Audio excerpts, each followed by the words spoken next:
es un pájaro a volar en la noche que se encendió, estrella de oscuridad que busca entre la tiniebla la dulce hoguera del beso que quema el amor en sus labios. El infierno es este cielo.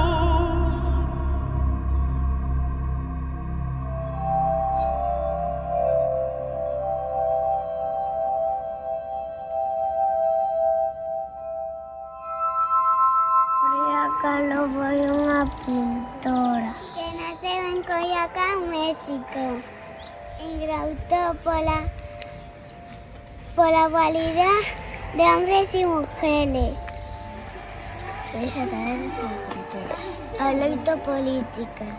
Luchó por los derechos. Las personas indígenas.